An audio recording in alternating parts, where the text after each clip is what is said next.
I'm so thrilled to be back at Net Impact. I was here a couple of years ago, and I still remember that this was one of the most incredible events that I've attended. So it's such an inspiring energy in this room, and I'm thrilled to be here. I'm really looking forward to sharing my story with you, and I hope as the days go on, I'll have the chance to meet many of you and hear your stories too.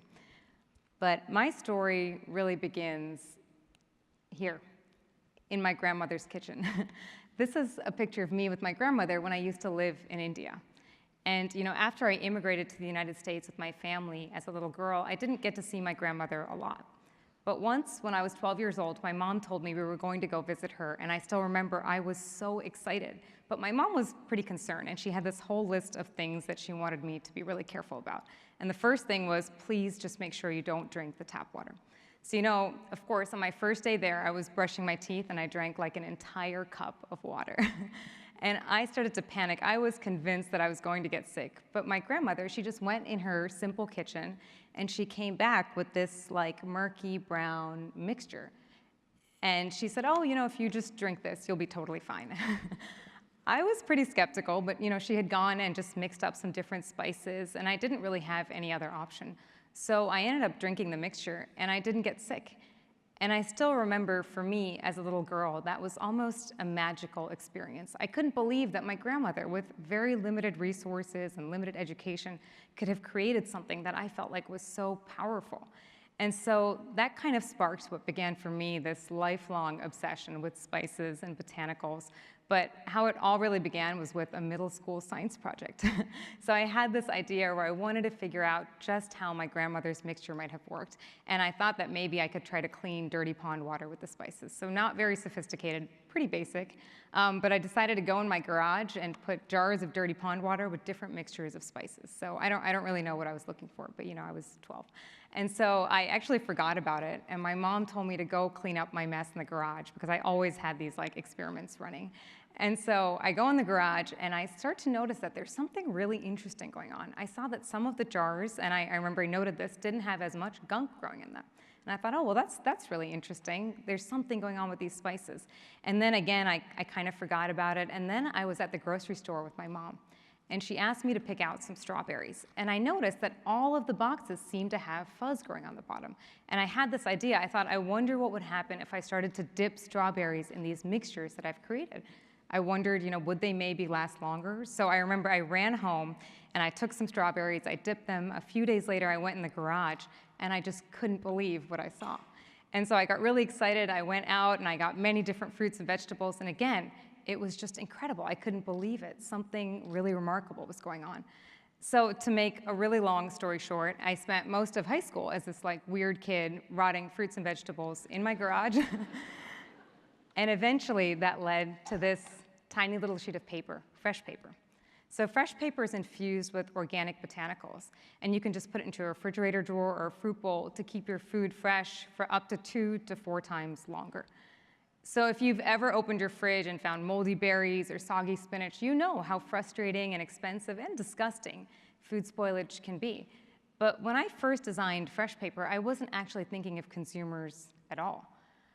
I was shocked to find out that, today, despite all the technology we have, we lose over 1/3 of our world's food supply. While the world's farmers actually grow enough food to feed everyone on the planet, over 800 million people still go hungry every single day. And spoilage causes massive land, water, energy, and plastic wastage all across the globe. So, I realized that this tiny little sheet of paper, because it was so simple and low cost, could be used by farmers in the developing world as well as by large-scale growers who were trying to bring produce from farm to fork. And I realized that it was incredibly powerful because it was biodegradable, compostable, and more affordable than anything else out there. So, basically I peaked in middle school. But, honestly, I was 17 years old when I found out that I would be getting a patent for Freshpaper. And it was so far beyond anything that anyone in my family could have imagined when we first immigrated to the United States. And I still remember I was so excited about getting Freshpaper out into the world. I couldn't wait to get it to people like my grandmother and the over 1 billion people who lived without access to refrigeration. And so as soon as I got to college, I set out to build a nonprofit. But what I ended up learning is how hard it can be sometimes to give something away for free. It wasn't just all of the complexities involved in production and distribution. I kept trying and failing, and I started to consult lots of experts and my professors, and I just kept hearing that it wasn't realistic, that bringing something like this into the food system was just going to be a lot more complicated. And I became pretty convinced that my idea wasn't going to go anywhere. I thought, honestly, that I had spent, at that point, most of my life on this child's idea. That was probably just a dream. And I hadn't lined up anything. So just weeks before graduation, I convinced one of my professors to give me a part-time job doing research. I tried to think about graduate school, but I just couldn't stop thinking about my idea. I was sort of obsessed with it. And I think, maybe I see some of you nodding, you can relate. But as I started to do more research, I realized that, even the best ideas left in the lab, or in my case, my garage, aren't really useful to anyone at all. So, about 5 years ago, more than a decade after I first started working on Freshpaper, I decided to take my idea and give myself just one last chance. I stayed up all night and I handmade a batch of Freshpaper in the kitchen of my tiny studio apartment. I took about $300 and made paper with those supplies, and then early Saturday morning, I borrowed a table from one of my friends, and I walked down the street to the farmer's market on my street, and I set up a stall.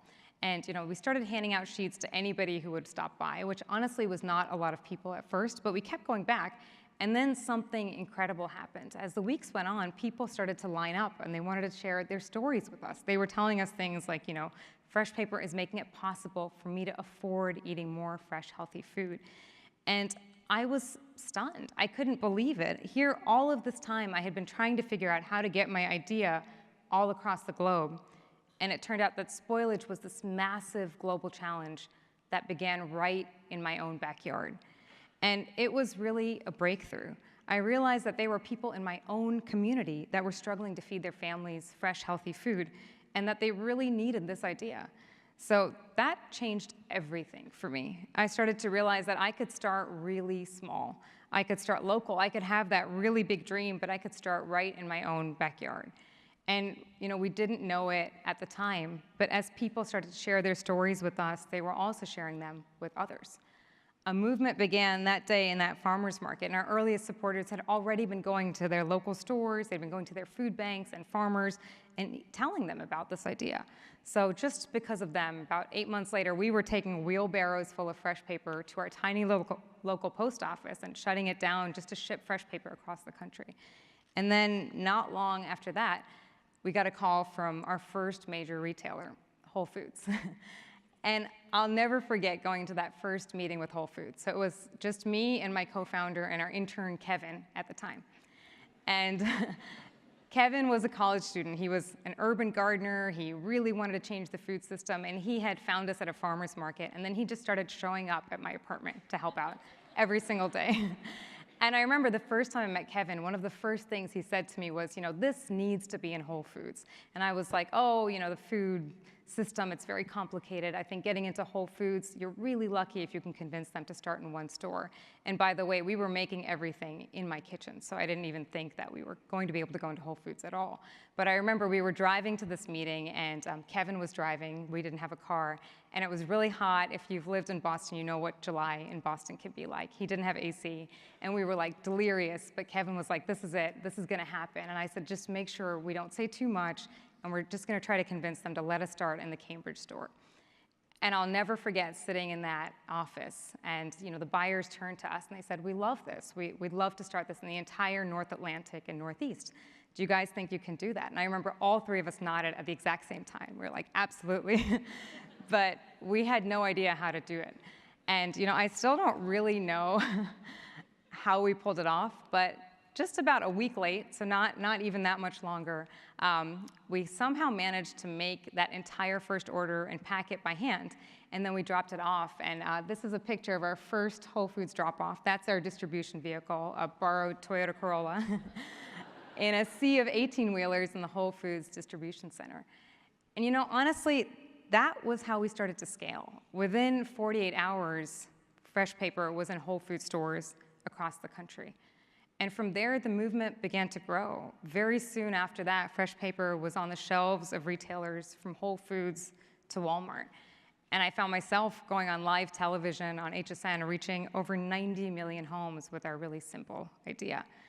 And we actually recently sold over 1 million sheets in 24 hours on HSN, which enabled us to make a donation to Vital Voices, which is an organization that I've long admired to help women working in their own communities improve access to fresh, healthy food. So it was pretty incredible.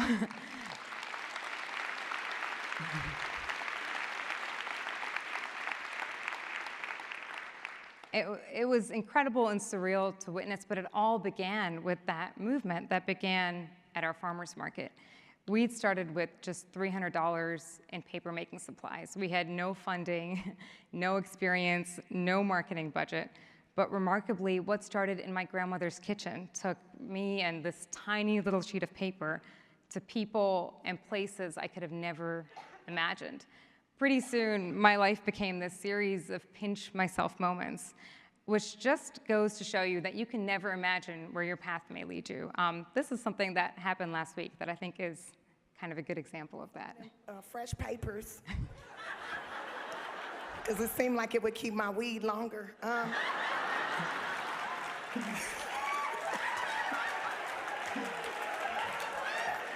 I was like, oh, that make the blunt last long, probably. I need that. I want to experiment, too.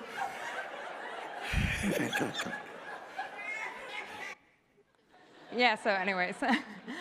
So that happened last week, and the only thing I could think is, I wonder what that girl standing at the farmer's market handing out these handmade sheets would have thought of this moment, because it was, for me, not only a hilarious and very surreal moment, but a real moment where I realized that, you have no idea where your path may lead or even how people might utilize your idea.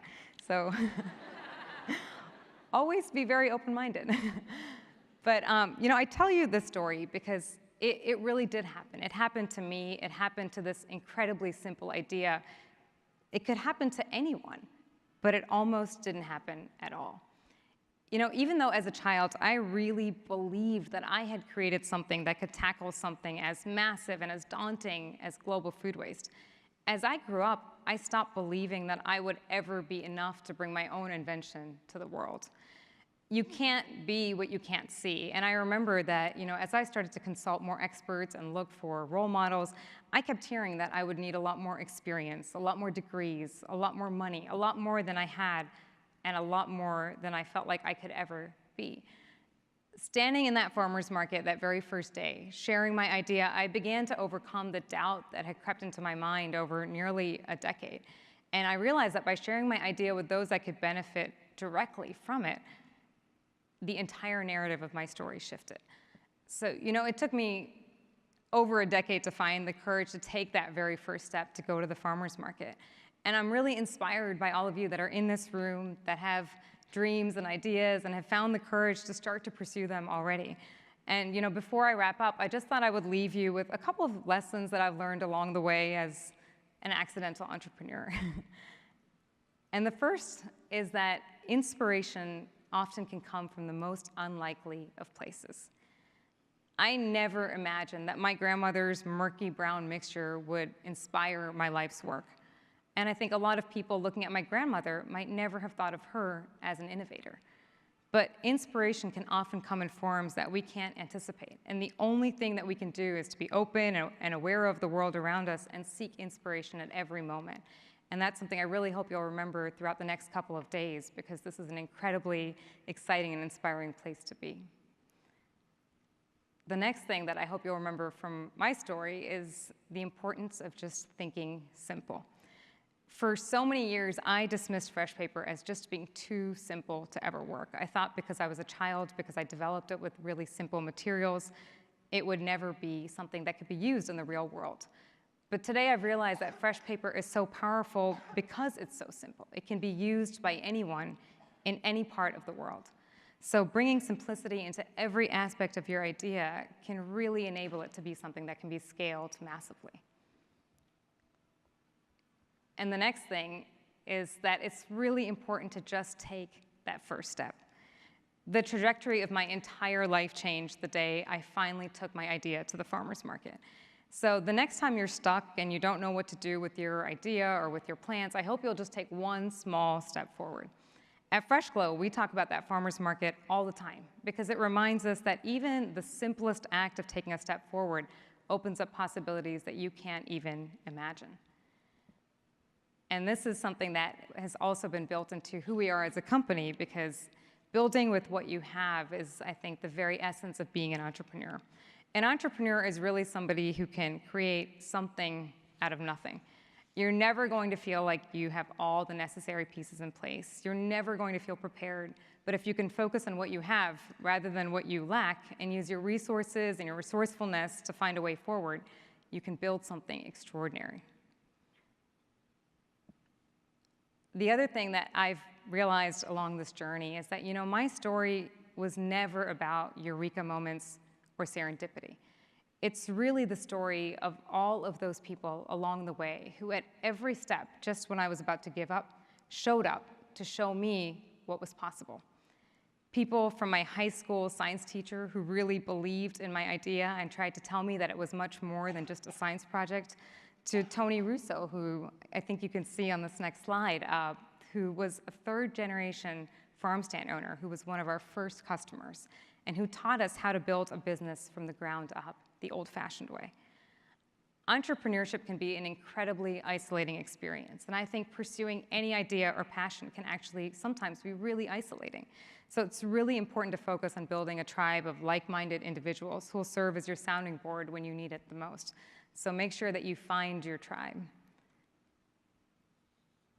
And another thing that I hope you'll remember is that you can go your own way. Along this journey, I've learned that there are often no experts and there's really no defined path. So don't worry so much about doing it the right way, but be open to where your idea might take you. Something that most people don't know is that I didn't actually make a decision to not raise investment. It really just wasn't a viable option for me. I sat in a lot of conference rooms. I was usually the only woman in the room. I was usually laughed out of the room. And there were so many occasions where I remember leaving feeling like my idea was not valid because other people couldn't see it. And I wish I could tell you that I kept at it, that I reached out to hundreds and hundreds of investors, that I never let the no's get me down. But the truth is, I was really intimidated. I was pretty easily convinced that I would never build a real business, and that my best hope was trying to do something very small and just a small project. But now, as Freshpaper has scaled beyond my wildest dreams, I'm able to make the choice to keep going forward the way we've now learned, slowly, sustainably, and with our customers funding us and our mission as our true north. So make sure that you're always thinking about how you can go your own way. This journey has taught me that there's always a way forward. It might not be the path that you expect, but sometimes you can't imagine all that life has in store for you. And finally, this is something that we have printed in our office. I hope you'll remember that doubt often kills more dreams than failure ever will. Bringing your idea into the world is an act of vulnerability. Your number one job is to just push through the resistance and the self-doubt to reach your highest potential and the potential of your idea. The opposite of success isn't failure, it's just not trying. It took me a long time to learn that. Today, not a day goes by that I don't think about my grandmother's mixture. What if I had given in to my doubts all those years ago and I never tried it? What if I thought that this idea was just really too crazy and too simple to ever possibly work? So, I hope that the next time you're faced with an idea that sounds kind of crazy, you'll remember my story. Everyone in this room has the power to be that very first person who believes. So congratulations again on making it here. Best of luck bringing your ideas into the world, and I'm looking forward to seeing what all of you do. So if I can ever be helpful to you in your journeys, please don't hesitate to reach out. And I hope I'll have the chance to meet many of you as the days go on. Thank you.